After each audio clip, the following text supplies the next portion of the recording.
First and foremost, Real Talk wants to offer its most sincere and heartfelt condolences to you and your family, sir. And we thank you so much for coming on the show and helping us to expose those responsible. Welcome to the show. Thank you for your condolences, and yeah, it's nice to be here. I believe in the cause of the show. Thank you. Uh, we had a call from a friend that was in there with him, that they were friends on the street and such, and he was one of the first people to show up there, like to see the body after the police was already there moving him and all of this. Whatever the situation was, they told him to pack my brother's stuff for him, etc. We had a call from him, and I was sitting there right by my mom when he got that call. And he said, "Hey, I don't know what's going on, but they just moved Tony out of here and got all of this stuff at the same time. Well, you might want to call up here and check on him." Well, a little bit after that phone call, while we was looking up the number for the prison, the chaplain called us and just flat out, he explained who he was at first, but then just second sentence, he was like, "Yeah, Tony's dead. He's not with us anymore."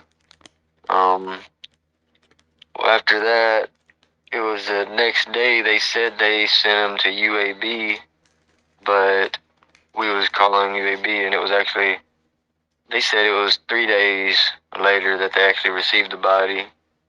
But the day after they told us they sent him to UAV, the warden or the captain or somebody had told my mom that they lost some paperwork and they didn't know where the body was, etc. Well, we were ghosted. We didn't hear from nobody else. Well, we was blowing up everybody's phone, but they didn't answer for like a week and a half after that, until we finally got in touch with UAB, is who it was. And they said they had an autopsy they were getting done, but they couldn't release it to nobody but ADOC due to a contract. Well, when we finally got in touch with ADOC, because it took a while, they kept saying that they didn't know where he was. And well, initially the chaplain was saying that he had a whole lot of bodies in there, that he was damn near losing track of them. He said that the paper was somewhere on his desk. Wasn't really too motivated to find it, it seemed like. We ended up cussing him out a couple times, but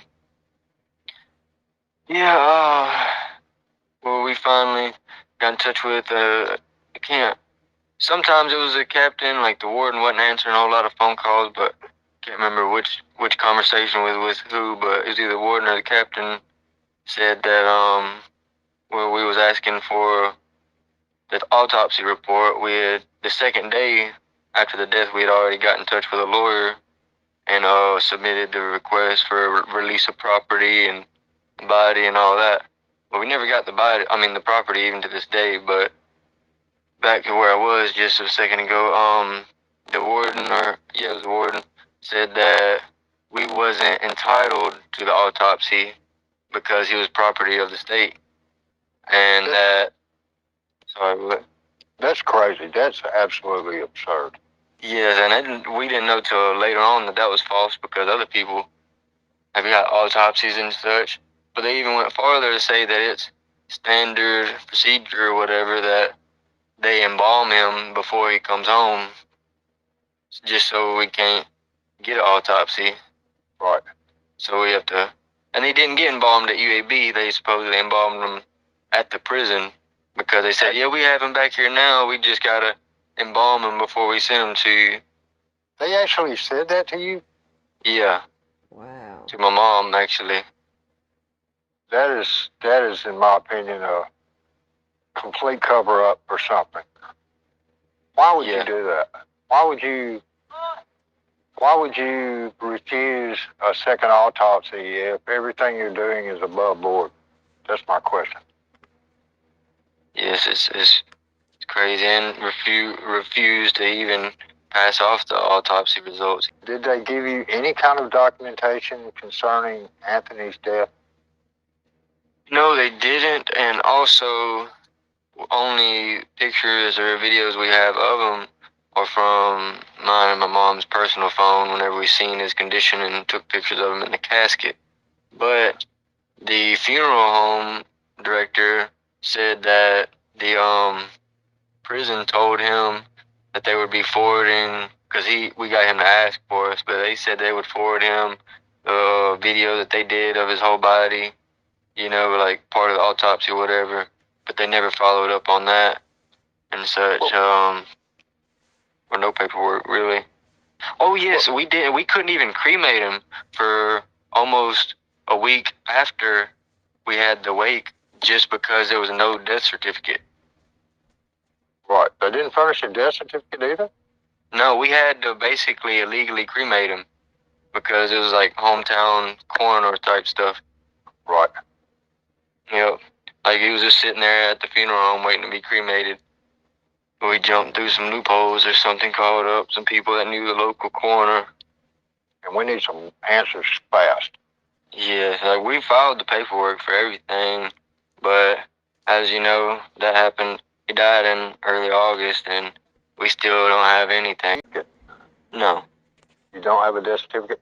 Did Alabama Department of Corrections give you a cause of death? No. They didn't. They said he died of what? Nothing. It's just the chaplain said, I have a lot of bodies in here. This happens pretty often. And then he did make a hint. He said you can't blame anyone for their vices, whatever they may be, or something to that nature. Kind of insinuating that it was an OD. But he really didn't know who was who neither, though, because at some point I heard him like try to muffle the phone, and he was like, what bodies was those? Like, we got those bodies back the other day or something. Something to that extent. He's like, was that one of them? Yeah. Yeah. Just total incompetence. Yeah. Contact that you had with ADOC, how was that? Were they respectful, or were they condescending, or were they hateful or harmful? At the very beginning, the chaplain, expressed his condolences and such, but it was very fast that everyone was treating us like a burden, or like we were harassing them, or that we didn't know anything we were talking about, or we were just getting on their nerves. It took a while I know the warden didn't answer any phone calls until I think it was like a week whenever we started hearing back from folks. At the same time, we're not hearing back, we was calling them, and they finally started answering again. One of the, I almost don't even know what to say. There's several stories that are bad. It is. And I understand when you're incarcerated, you're property of the state. I do get that. But I did not know that after you die, you're still property of the state. Yeah, but I don't know. They probably was just telling us some bull crap, because as far as the other procedures and stuff they was talking about was lies too. I mean, you don't gotta be embalmed at the prison you died at. And I've never heard of them doing that at a prison. Neither have I. Yeah, me neither. Neither have and I. If they are, that's highly illegal. Yeah, and it's suspect for UAB to be on contract with them. They said it's part of their contract that they can't release it to nobody but the Department of Corrections, and I think it was the actual warden that told my mom that he's not. Yes, in a very spiteful way, he told her that he's not obligated to give her anything or any answers or the autopsy or anything, because he wasn't our property. It was property of the DOC, the state. Right. I'm going to ask you to expound on something here, just based on your feelings here. You've already said, well, you really have no proof as to what went on. But what do you think happened? Man, with my experience in there, and there's no telling, because that is one of the places that has cells, and they have cells and an open bay dorm, and it's like just overcrowded. He literally died without being found, I guess, for a second, because, well, no, it had to be like an hour or so before it was found, because they seen he didn't go to chow and stuff, and his friend came by his cell to come check on him, and police was moving him out. So I don't know. Actually, it might have just happened, but the way the chaplain vaguely touched base on it, I thought it was OD at the time, because he had OD'd like 20 something times his previous time in prison. But to our knowledge, he was doing better and such. But whenever I showed up to the wake and seen him, yeah, I lost it really, because it looked like he had a broken nose. He had bruises on his, both like on his cheekbones and on his brow ridge, and his neck looked kind of weird. I saw those pictures you shared with me also, and they're just absolutely disgusting. You cannot say that there wasn't some form of violence committed against this young man. I agree. I saw them as well. There's no way you can look at those pictures and determine that. Yeah, I agree. I saw them too. It wasn't just an overdose. You say your brother had a drug problem, and you know that's pretty prevalent within the Alabama Department of Corrections right now, given the amount of drugs that are being smuggled in by various means, but predominantly by the officers. That maybe a more stringent mental health program for these individuals, or substance abuse programs for these individuals that are suffering with drug addiction is what we really need at this time. Oh yes, for sure, for sure. At the same time, people that get released in some instances should have maybe an option to, like in the feds, whenever you get out, you know, they can send you to a halfway house, etc. But yeah, he's never seen a rehab. I mean, he got out and he violated for simple possession, and he wasn't even found guilty of that. Honestly, we had a bed open for him at a rehab, and the judge was about to let him go, but the probation officer, I guess opposed it would be the word for it, in court, and they sent him to prison before he even had a court date on the possession charge. But yeah, it only took 4 months. 4 months later, he was dead. Oh God! And how old was he? He was 27. Wow. Still a child. Yeah. Still a child. Yes, and he had just got out of prison doing 3 years in prison before that. So we were both talking about that. Like, we felt like we hopped out of a time machine. Like, whenever I got out, I still felt like I was 19. Yeah, yeah. You know, I believe, I don't know if there's studies per se, but I've heard people say things like that. Like, when you go, you're stuck at that age until you come back out, like mentally, you know. Yeah, because you're in a third world, you know. Right. I mean, you're not seeing grow. no type of real life things going on. It's just real primal stuff going on. Right. You know, and you're so busy surviving, you're not really. I mean, yeah, you have plenty of time to think about what you did wrong and all types of philosophy and such, but you can't rehabilitate yourself in no way. Right. You can't concentrate on rehabilitation for having to concentrate on just living through the day. Yeah, and it's a mental warfare. Every day you're playing a game of chess. Right. Yeah. I understand what's going on inside there. You know, violence is up. People are not, you know, they're not living for anything at this point except to get through the day.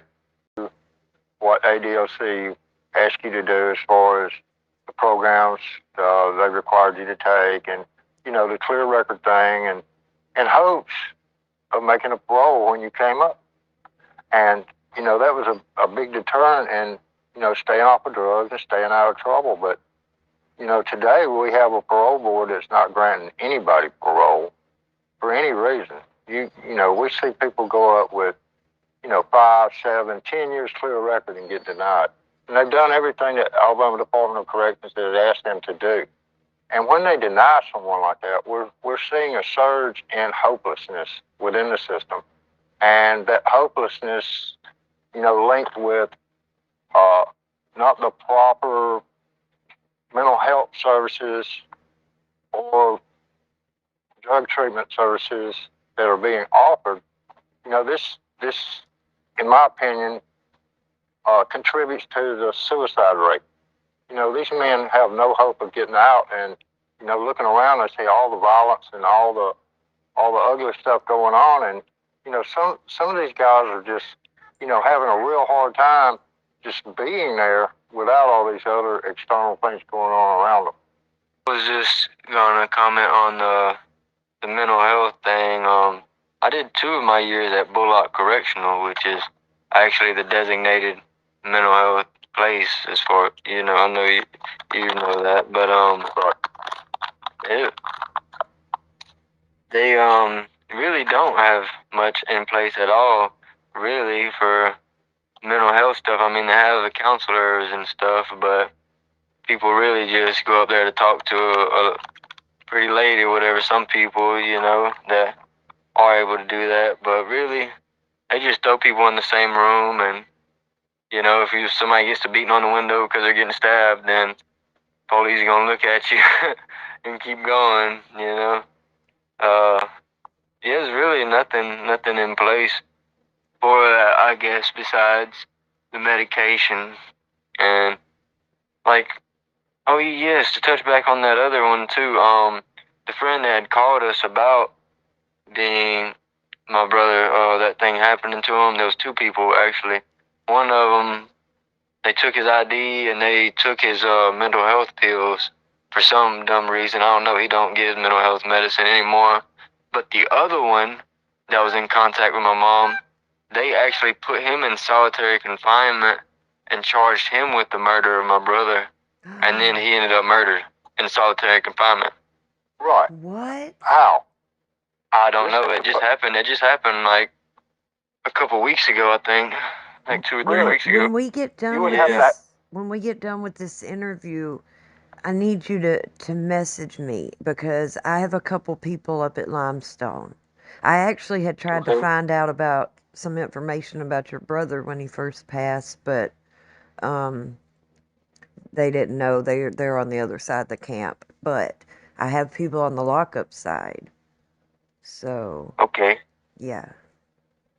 Yeah. Yeah, share that information with us if you will in confidence, and let us get on top of that. Yeah. Just edit that part out later, Marshall. Yeah. And it's overly easy to knock somebody off in prison right now with all the fentanyl and stuff. Like, I've seen some guys that are in the free world now that, like, you can't talk them out of putting their cups upside down every time they set it down because they don't want you dropping none in their cup.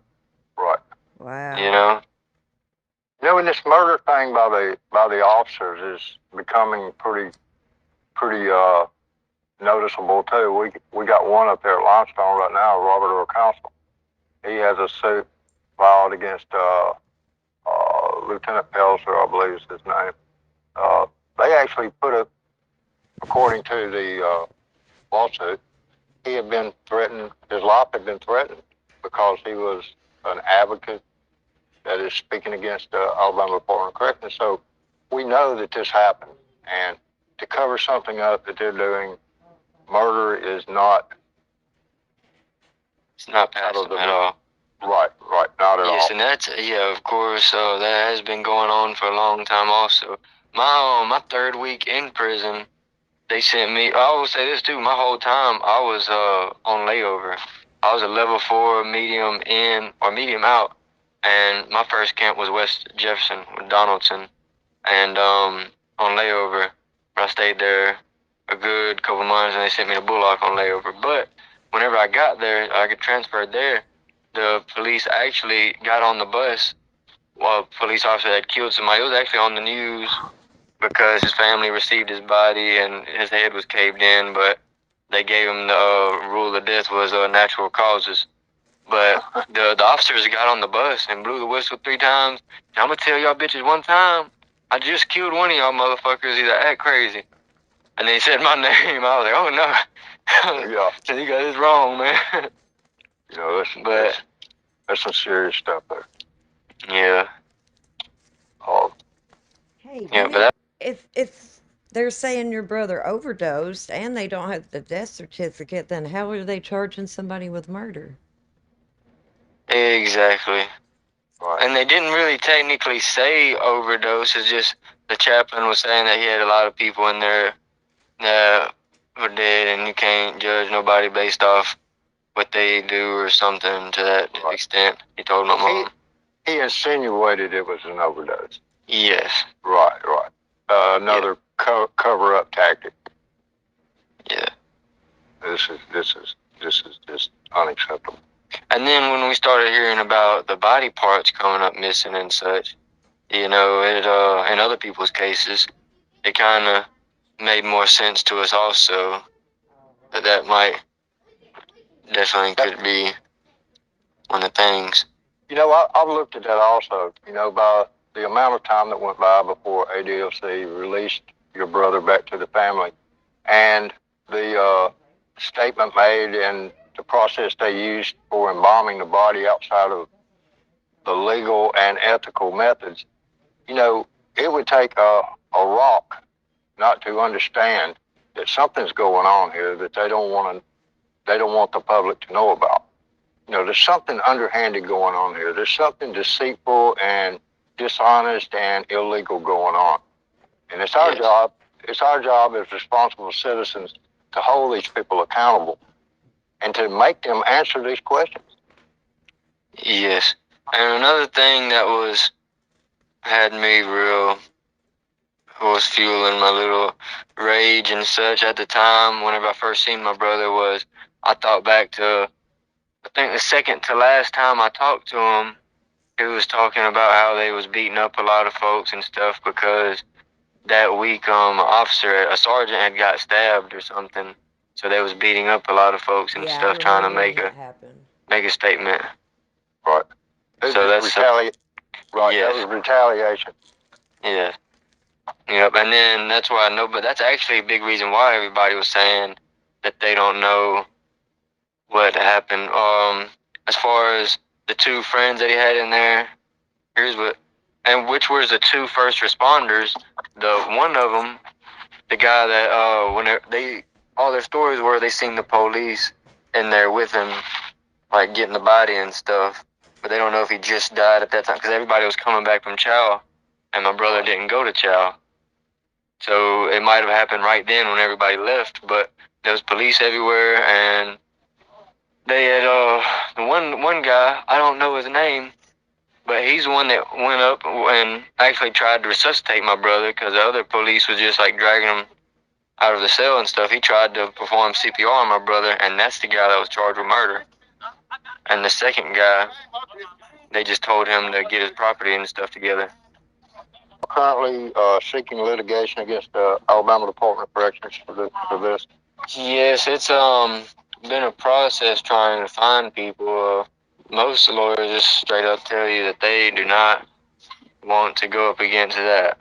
And so, I mean, it's half and half. Like, some of them are real eager to try to jump on the lawsuit because they know that at least the unconstitutional punishment is going to be an easy lawsuit because DOJ is taking ADOC to court in April next year. So, they're going to win that case, and then everybody else is, in essence, going to have the case too. And they just want an easy payout. But all the other folks, they just don't want no part in it. And they'll even tell you that be careful who you tell your evidence to and try to get somebody from out of state, et cetera, et cetera. Right. And we see a lot of that on social media today. There's a lot of outsiders coming in. I perceive them as vultures, to be honest with you. Yeah, that's what I was saying. They're just here for the easy money, and they know everybody's, concerned, and everybody is just trying to get something done, and they make a lot of promises, and it really causes a lot of harm to advocacy as a whole. But I'm glad that you are seeking the legal avenue for holding Alabama Department of Corrections responsible. And I wish you the best of luck in getting some favorable results. I know money can never replace a brother, nor should it. But man, I hope you get paid just as much as you can get paid. Yeah, and a big thing is however many times that you can make them accountable on paper, at least, then that's how much they're gonna be forced to pay attention to. You know, that goes in with that oversight committee meeting thing that they're having coming up soon too, tomorrow, because they're letting people speak out there. Right, that's actually tomorrow at, I believe it's 10 a.m., isn't 10 it? 10 a.m. is when the rally starts, or the gathering, and then the actual meeting starts at 2 p.m. Okay. Yeah, and I have the address information and all if you need it. Okay. Okay. I posted it on social media today, I believe. Oh yeah, I did see that. Out there that are listening to this program today, if there's any way possible, you can attend this prison oversight committee meeting and have your voices heard, and also attend this protest / rally that they're having in the morning. Please show up. Show up. Let your voice be heard. Let these people know that you know what's going on in here, and you are going to hold everyone responsible accountable, them included. The Oversight Committee is responsible to the taxpayers to run these prisons correctly and to run them within the guidelines of the laws that are set forth. And if they're not doing it, then they're responsible for all this, along with John Hamm, Steve Marshall, and KKK Ivy. They're all responsible, and they need to be held accountable. And that's what we do here. We're trying to get this out. We're trying to stir up some emotion. We're trying to get these people mad, as they should be. And we're trying to get them to hold these people accountable. You know, the guys I've spoken with on the inside, they don't want anything given to them. They're not asking to be given anything other than what the law prescribes. They just want to be treated fairly and justly. At least know there's a better percentage than 35%, which is a statistic I've seen that they will come home. You know, that's terrible right there. But another thing also is people could email those other emails that was on that one picture if they aren't able to show up, they're too far or whatever. They could email the oversight committee also. Yes. Like you said earlier, the hopelessness is so deep rooted in the system in every camp almost, really, besides work release. And even there now, those guys aren't even going home. No, these guys have been at work. There's some guys that's been at work release, 4 or 5 years. They go up for parole and get set off. And the reason that the parole board gives is they're a risk to public safety. Hell, they work in the public every day, all day long. On the weekends, they go home. 4 hour, 8 hour, 24 hour, 36 hour, 72-hour passes. They're in the community. Yes. How are they a threat to public safety? I heard about, I don't know a specific person, but I heard somebody with the same argument one day, and they were saying, you have people that are working in the governor's office, in the governor's mansion, and going back to work release and being denied parole. Well, if you can work them in the governor's mansion, how are they not safe to go to the public? Correct. Yeah. That's just crazy to me. They've made it long enough to get there because you best believe it's a long line to get there too. So I know. Not only do they wait until they're applicable for it, but then they got to wait in line for everybody else. So they've had a clear record for years most of the time. Right. I know I was it's kind in of at a security level to go to a minimum custody place for a year before I went. Yeah, it's kind of at a standstill almost because they're not releasing the work release guys, so there's no open beds for for the other guys to come to when they're reclassified. Right. They're just, and I guess, it appears to me that they are keeping inmates for profit. To profit off of them, whether it be through labor or this suspected body part snatching conspiracy that's going on, which I wouldn't put past them a bit. There's, John Hamm got on somewhere and stated that he was not only the commissioner of the prison system with the Alabama Department of Corrections, he also ran a $800 billion company, meaning he views Alabama Department of Corrections and its prison system as a business. Your main concern is making money. Exactly. And the state of Alabama's two most profitable incomes for the state is crops and prisons. Yeah. And prisons are cash cows. Yes. Exactly. Yeah, so there's so many captains I know that are nicknamed Goldmouth from all the gold teeth they have, riding big rims.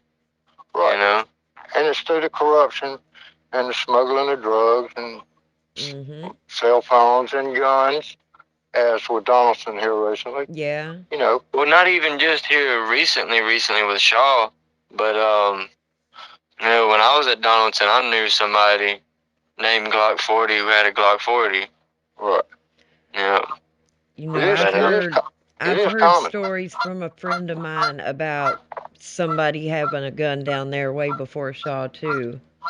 Yes, and it was kind of also, I didn't know not name, too common, but they sneak in bullets also and make a pop gun, kind of like a boomstick for alligators. Yeah. They don't really advertise them stories though. Whenever somebody gets hit with something, right? They never. They try to keep that on the down low. Yeah, they really do try to cover up all these, and just now I think this year might be the biggest, where since we have all these Facebook groups and such, and YouTube accounts and such, like where we can actually have people adding up the numbers where their family members have passed away in the Department of Correction. Because if you look it up online anywhere else, they would only tell you that maybe like 40 or 50 have died this year, Right. Oh, yeah, they basically stopped reporting altogether now. Right. You said, they stopped it. And they're all natural causes. Yes. Yeah. Right. And the number is closer to like 400 now, I think, or 4 something. It's close. It's around 400, I believe, from what I've seen. Yeah, me too. Yeah, maybe over. But yeah. Maybe. And last year I think was somewhere roughly around 250 for the whole year, maybe 260. I saw a chart the other day. And yeah, so it's like 400 now, and we've still got 3 weeks left. Right. And it's progressively getting worse, just going on, last year's figures and this year's figures today. This thing is not getting any better. It's only getting progressively worse. Hell, we've almost doubled the deaths this year as last year. Yeah. That's something society and, these lawmakers need to look at. They can make a difference. They can fix this. Yes, and I just thought about it, but I know some viewers might think of us as some people that are left wing or whatever that think that well, it's not supposed to be all nice and all that type of stuff, or maybe people need to quit being so weak or whatever, knowing it's a lot of stuff is inmate on inmate. But even as someone that's in there, that fights every time, that they even get disrespected, that runs store, that has a contraband phone and all that, best believe that person wakes up every day and doesn't know if he's going to survive through the day. He wishes that the police actually had more view in there, at least to see if there was some crazy stuff going on, or that would actually follow up on it if they did see it. Like, you don't have to go in debt to be in fear for your life in there and wish things were different.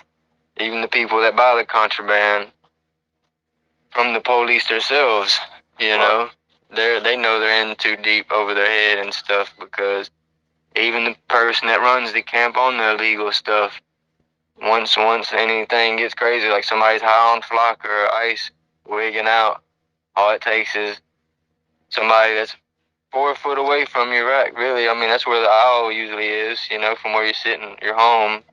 All it takes is somebody to, you know, stumble off into your cut, and then you might be dead in the next couple seconds. Right. You know, it's that easy for anybody in Alabama Department of Corrections. I agree. We see that the overcrowding is an issue and lack of security is an issue. Oh, yes. I believe if they could regulate those two things and get them down to an acceptable and manageable ratio, I think you know, there may be some hope for rehabilitation to come behind that. Yes, it is. And everybody's entitled to their own opinion and such. I just have lost faith in the state themselves doing it at this point, just because of the big personalities that we have that are in control of it and such. I think there ain't no way around the federal takeover thing. Me either, and I'm a proponent for it, and the sooner the better. Yeah, I mean, like I said, I mean, a lot of people don't want that too, but even the people that say that they wouldn't want the feds to take over because they would take cigarettes and stuff like that, little things like that, they still would rather have more supervision, you know? Right. You know, because most dorms have no one watching them. Right. And even when they do, I mean, you know. They're not watching. Yeah. You know, they took that gentleman and held him hostage and moved him to another dorm and, you know, tied him up and hid him out for 2 days that we know of. How in the world does security go by doing a head count and see that and not respond to it? Yes, I've seen it with my own eyes. You know, like somebody catch a police officer while he's, well, not police officer, but correctional officer, walking around and doing his head count, and they catch him when he goes by his rack. Like, hey man, we got somebody tied up down here in the end of the dorm right here up under a rack. So just so you don't get your head count messed up, I'm just letting you know. And the officer said, I appreciate you, and kept walking. You know? What? I have heard an almost identical story because I've been asking around about that case with that boy, and I'm hearing it was 3 days they held him, but oh, it happens. yeah. So I had asked somebody who's been at that facility, you know, and I'm like, how could that even happen? That's like 8 to 12 counts that, like, somebody had to see something. And oh yes, they really do. They see it. They actually take videos and send them to each other and all that stuff. I was basically told what you just said, that they'll tell them, like, hey, we got somebody down here. They'll be like, all right.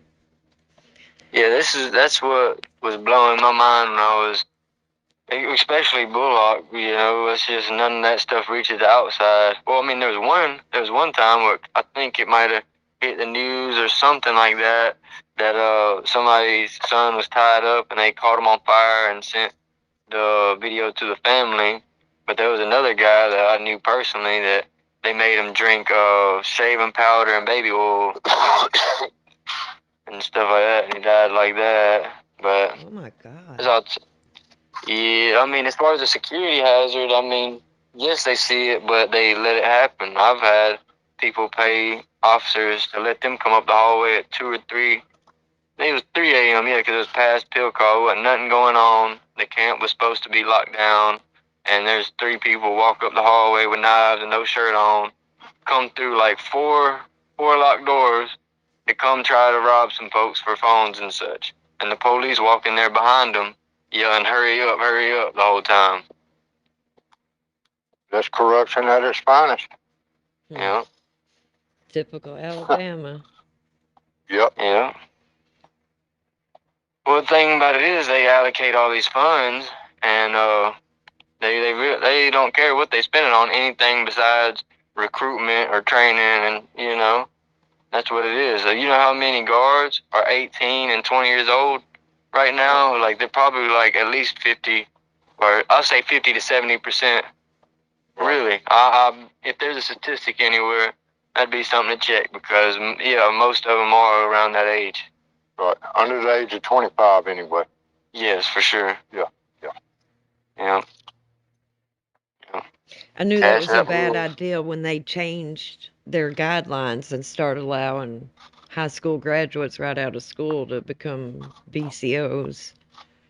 Yeah. And that was on paper. It looks like that's something that they're just trying to get more guards, for the understaffed problem. But at the same time, they could have just passed a bill to spend more money on hiring COs, like do a raise or something, because I think they get paid $16 an hour.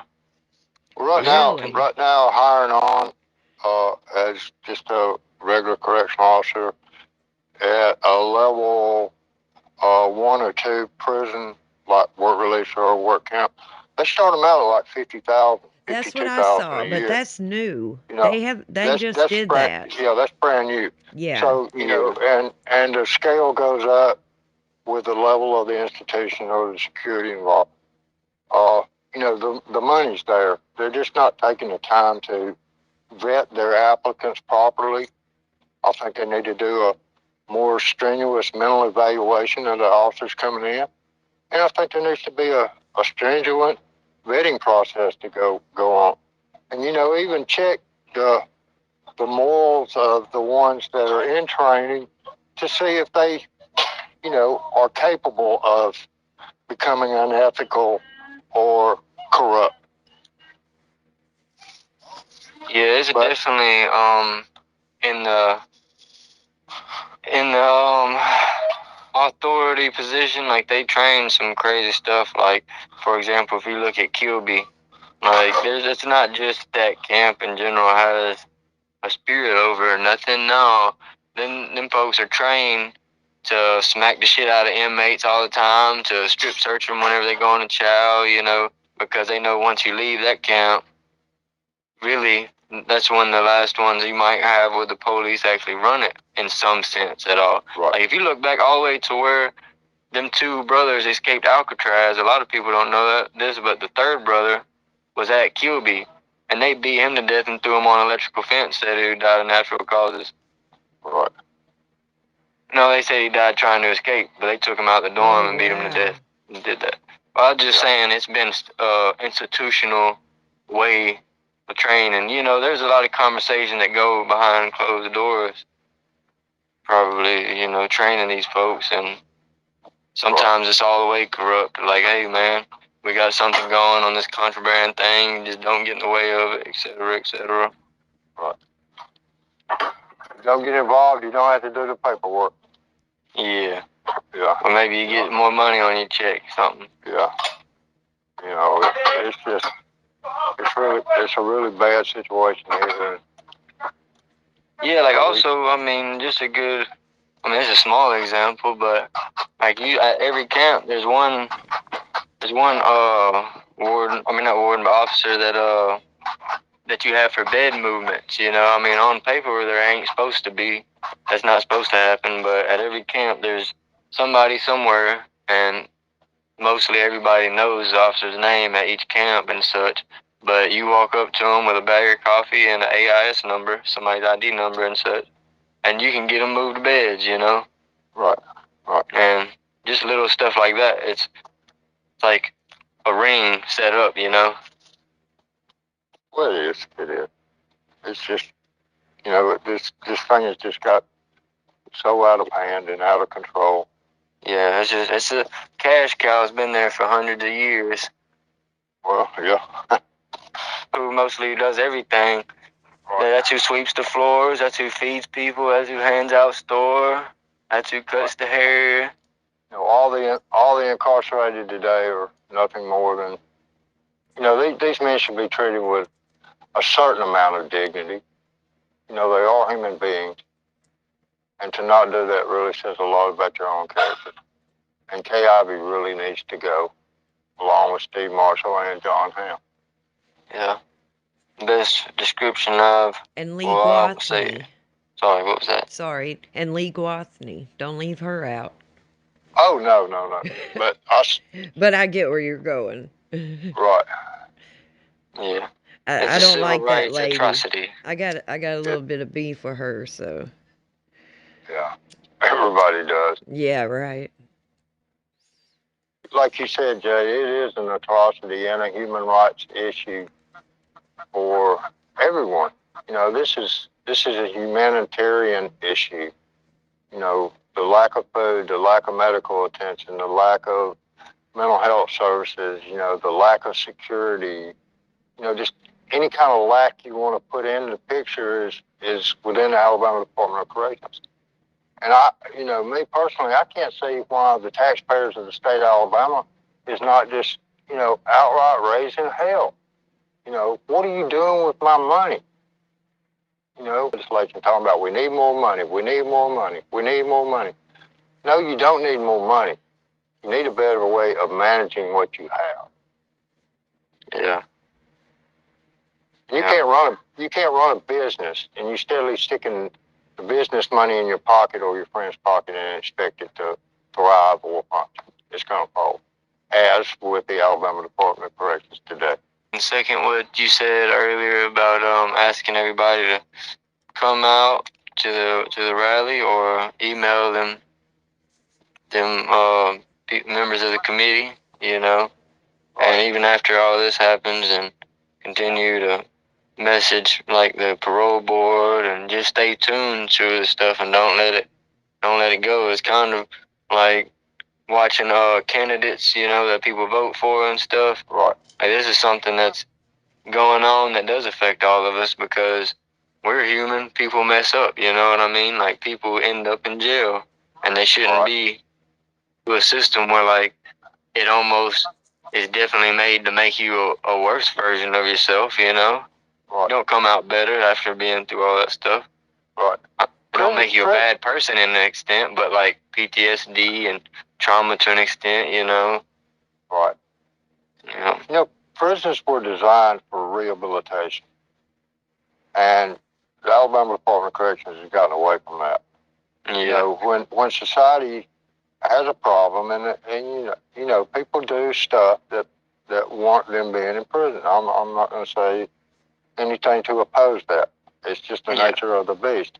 However, when you're taken into custody and you're fulfilling an obligation to society as far as your debt for whatever crime you committed, you should be treated with a certain amount of dignity and given the opportunity to rehabilitate yourself so you can come back to society a better person then than you were when you came in.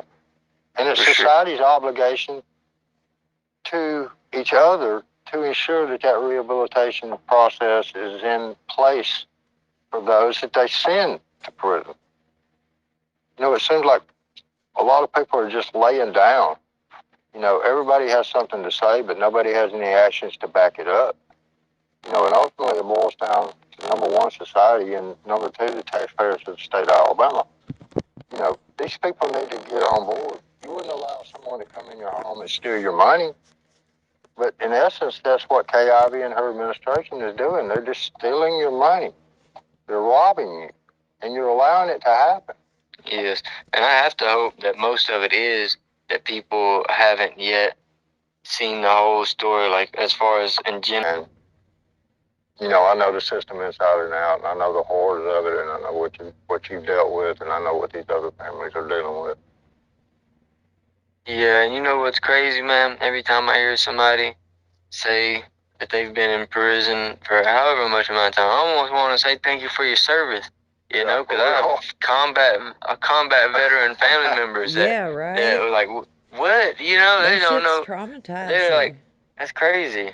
Yeah. Like they'll be hearing the stuff I'm talking about. Like, man, I ain't even seen that much stuff. Like, I've like me and my mom have went through some of the pictures I've sent her with like me and homeboys and stuff. And it's like 30% of them that's still alive. You know what I mean? It's 3 out of 10 that's still kicking. That's crazy. It's crazy. But this channel stands on this, man. If you got a complaint, it's a valid complaint, regardless of what it is or who it's coming from. If you got something being handled by you or being handed to you, and it's, against what you feel is right, then, you need to voice that. And, in voicing that, you are grounded and you do have a right to do that. And, that's what we want to project. We don't care. Real Talk don't care if you get on here, and because that's your opinion and that's the way you want to view it, voice it, and that's what Real Talk does. If you want to get on here and say KIV's blase, blase, blase, say it. We'll run it.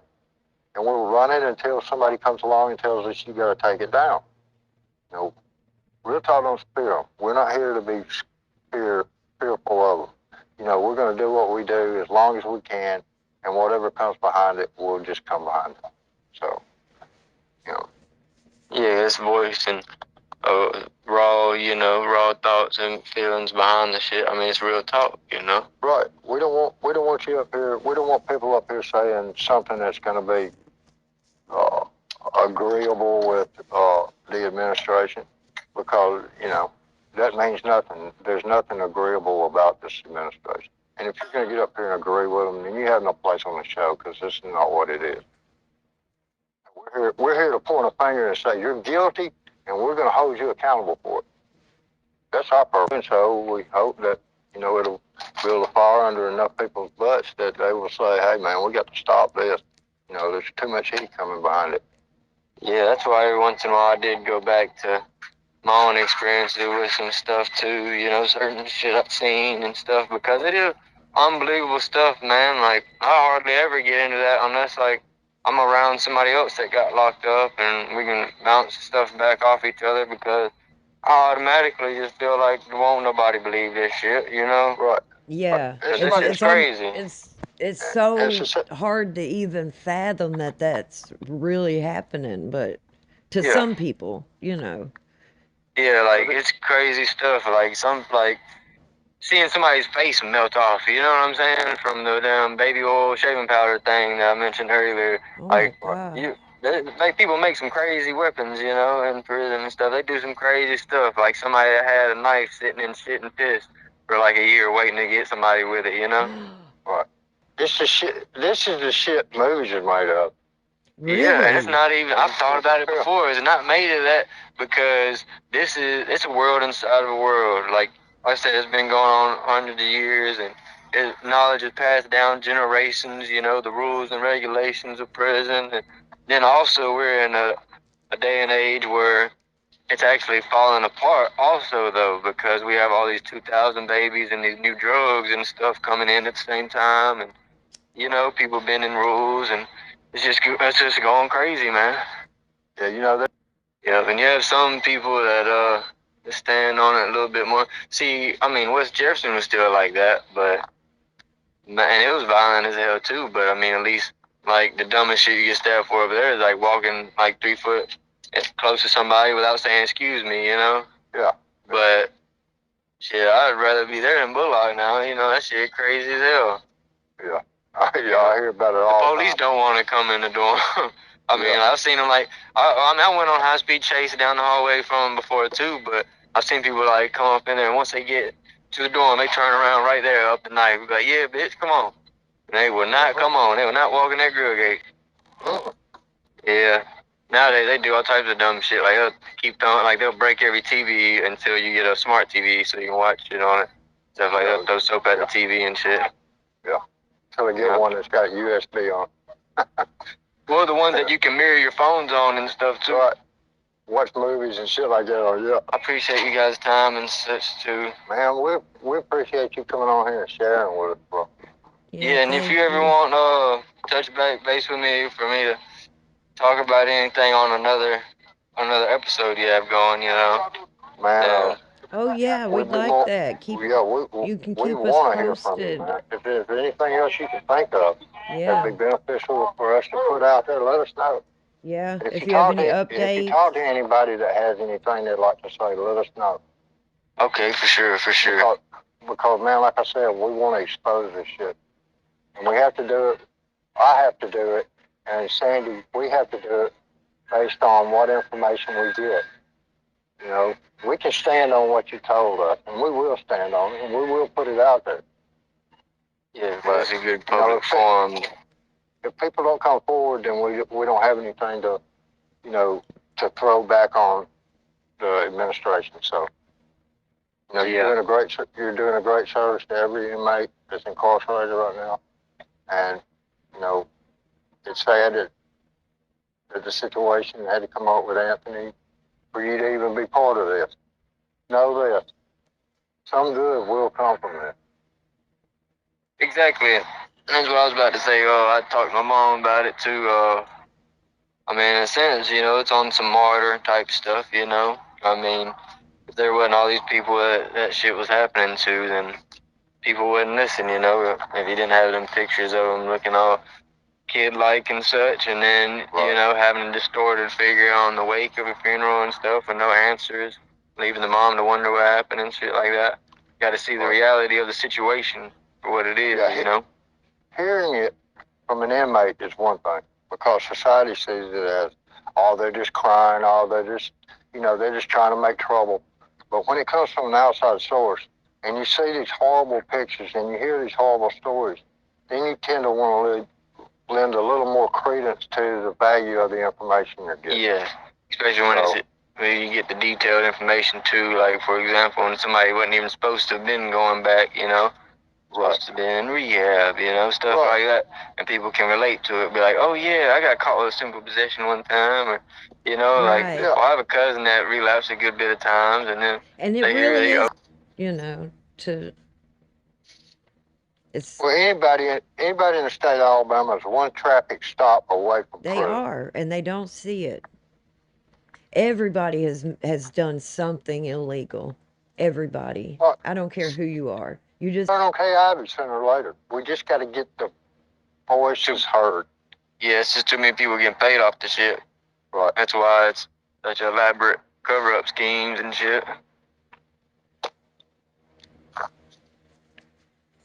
You got anything else, Sandy?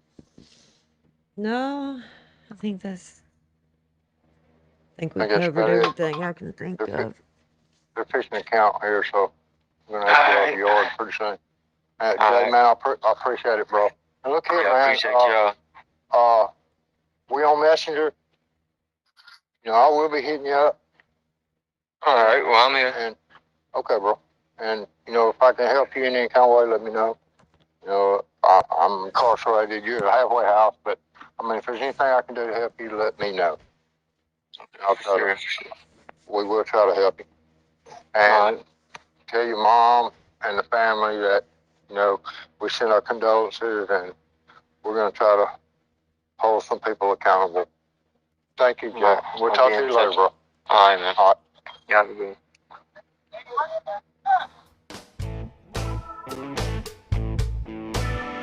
I want to take this time to thank each and every one of you who viewed this program today. Without you, this channel would not be possible, and we are here to expose the atrocities going on inside the Department of Corrections. Thank you so much once again. Have a nice day. See ya!